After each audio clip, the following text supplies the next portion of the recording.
Welcome to our channel. Today we how to register with Keap for LinkedIn automation, detailed guide step by step clearly. To begin registering with Keap for LinkedIn automation, visit the official Keap website. Look for the Get Started or Sign Up button on the homepage.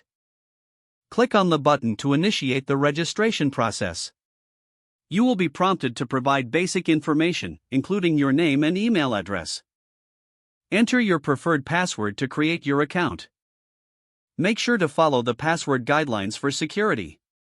After filling in your information, click on Create Account or Sign Up. Check your email for a confirmation message from Keap. Open the email and click on the provided confirmation link to verify your account. Once verified, return to the Keap website and log in using your credentials. Upon logging in, you may be asked to complete a short onboarding process. This may include answering questions about your business and automation needs. Fill out the necessary details accurately to tailor the platform to your requirements. After completing the onboarding, navigate to the Integrations or Automation section. Search for LinkedIn among the available integration options. Select LinkedIn and follow the prompts to connect your account. You will need to log in to your LinkedIn account to grant Keap access.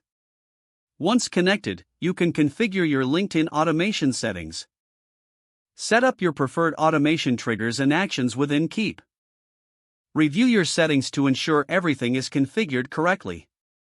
Save your settings to finalize the setup process. You are now ready to start using Keap for LinkedIn automation. Feel free to explore additional features to enhance your automation experience. If the page does not load, refresh the browser or try again in a private or incognito window. Make sure you are using the correct email address, then retype it carefully to avoid small typos. If your password is not accepted, use the reset option and create a new strong password you can remember. Check your spam folder for verification or security emails, then complete any requested confirmation steps. Enable two-factor authentication if available to improve account security and reduce unauthorized access risk. After signing in, review your profile details so your contact information and settings are accurate and current. Don't forget to like this video and subscribe to our channel for more step-by-step tech guides.